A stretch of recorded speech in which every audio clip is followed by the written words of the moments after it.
This is Matador News. And these are today's headlines. Truck driver arrested in Metrolink crash. More snow in the Mid-Atlantic.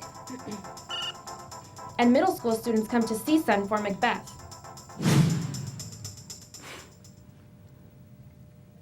Hello and welcome to Matador News. I'm Jennifer Guzman. And I'm Akopyan. 3 New York men attempting to join ISIS have been arrested. Their plans included purchasing machine guns to shoot police and FBI and hijacking a flight to the Islamic State. One of the 3 men even spoke of shooting President Obama.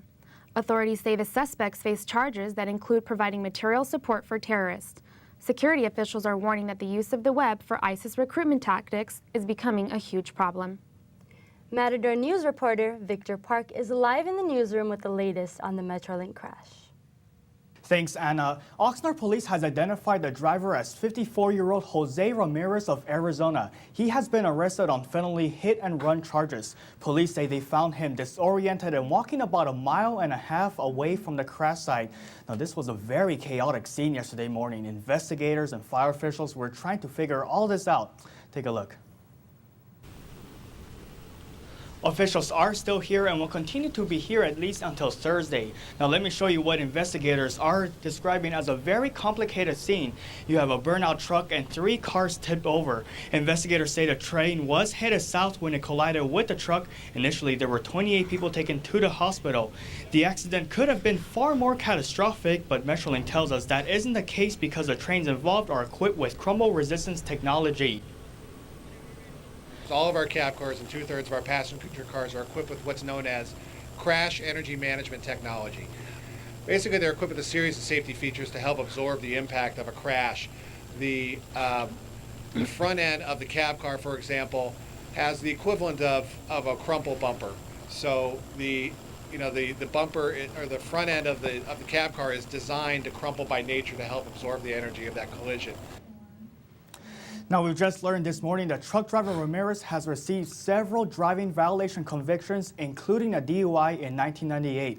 The latest violation was in 2007 for not obeying traffic signals. Now, this investigation could go on for months, but the NTSB has cleared the crash site for the most part. In fact, the first Union Pacific cargo train passed through the site this morning. Metrolink officials are hoping to resume service between Oxnard and Moore Park by this evening. That's the latest from the newsroom. Jennifer? The execution of a Georgia woman on death row has been rescheduled.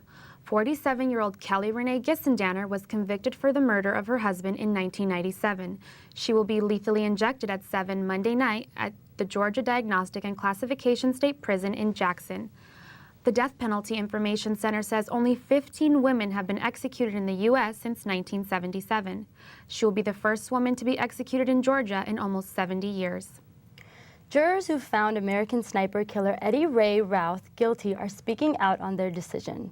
Routh was sentenced to life in prison without parole in a Texas courtroom yesterday. Jurors say they didn't believe Routh when he claimed he was suffering from PTSD and insanity. One male juror said Routh knew what he was doing when he pulled the trigger. Chris Kyle was the Navy SEAL and the most lethal sniper in U.S. military history and the subject of the current hit movie American Sniper. The Senate is moving closer to a deal to stop a partial shutdown of the Department of Homeland Security. Senate Majority Leader Mitch McConnell says he was prepared to extend funding for the department, but House support is unclear. The Senate will vote on the funding measure and hold a separate vote to repeal President Obama's executive actions on immigration. Also this week, the Senate is trying to override President Obama's veto on the bill authorizing the Keystone XL pipeline. His decision was strongly criticized by Republicans and the Congress. The Senate says they are extremely disappointed that the president would veto a bill that supports thousands of jobs and would bring billions of dollars into the economy. A winter storm is expected to bring more snow and ice to the Midwest and the Mid-Atlantic. Schools, daycares, and offices closed down in the south with snow piles of 6 to 8 inches already in place. In Maine, snow and ice caused a 40-vehicle pileup this morning, leaving 6 people injured and nobody killed. The pileup involved many cars, a school bus, and a tractor trailer. Forecasters are calling this latest storm Remus. It's expected to bring snow, sleet, and freezing rain to Texas, the Gulf Coast, and the Carolinas and Virginia. Now, here's Brenda Cruz with business news. Thank you, Jennifer. Apple says it will appeal a court order to pay $533 million in infringement fees. A Texas jury found Apple guilty on 3 counts of patent infringements. The case began in May 2013 when a company named SmartFlash sued iTunes for using its ideas on accessing and storing downloaded songs, videos, and games. An Apple spokesperson says the company refuses to pay off SmartFlash for the idea Apple employees spent years innovating. Interest rates will not be increasing. Federal Reserve Chair Janet Yellen says it will be a while before there's any changes on interest rates. The central bank chief told Congress today it is unlikely economic conditions will warrant an increase in the target range in the federal funds rate. Currently, the federal funds range is 0 to 0.25%. If unemployment continues to drop at the current rate, Wall Street investors expect hikes towards mid-year. Investors will continue to pay close attention to Yellen for guidance on the timing of potential hikes. Today's stock market continues to move toward record high rates. Now, let's go to Kelly Hernandez for the latest in sports stories. Thank you, Brenda. The NFL may be returning to the Los Angeles area for the first time in 2 decades. Plans for a stadium in Inglewood have officially been approved. The Inglewood City Council agreed to the $2 billion plan to build a football stadium with the owner of the St. Louis Rams. The approval has given the Rams an open path to return as a Los Angeles NFL team. The Rams originally played in Los Angeles from 1946 to 1979. Construction is expected to begin later this year. Experts say the public will not pay a dime towards the building of the stadium. The stadium is expected to open for the 2018 football season. Superstar and MVP Derrick Rose of the Chicago Bulls has suffered yet another knee injury. Rose has fought this same battle twice before and worked hard to return to the court. But now, with another meniscus tears, Rose has to step off the court again. Now let's go back to Brenda with entertainment. Thank you.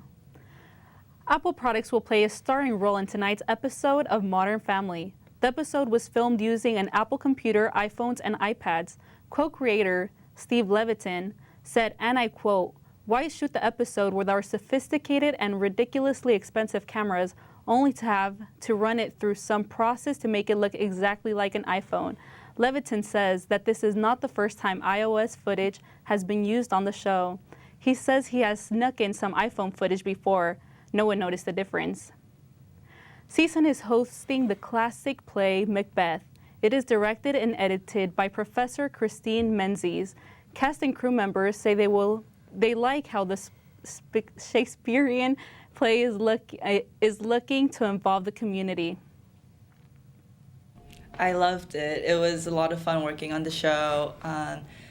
The crew was great. The cast is great. It was a fun show to work on, and it was a different adaptation of the play that I've ever seen. So it was also a great experience for me. They will be performing school day matinees for a lot of kids. This is their first theater that they'll ever see, and introducing them to theater is really important to me because it can springboard them into any interest in theater. 18 shows are scheduled in March. Now back to Kelly Hernandez with health. Thank you. For those parents who have to keep their lives nut-free, a new study suggests children's peanut allergies can be prevented. Peanuts are one of the leading causes of food allergies, which can sometimes be fatal. Reactions can be so drastic that peanuts have been banned from many schools and airplanes. But a new study from England shows if children are exposed to peanuts at a young age, it can help them in the long run. Allergy specialists say eating peanut products as a baby cuts the risk of developing the allergy by 80%. And now back to news. Thank you for watching Matador News. I'm Jennifer Guzman. And I'm Akopyan. Have a great day.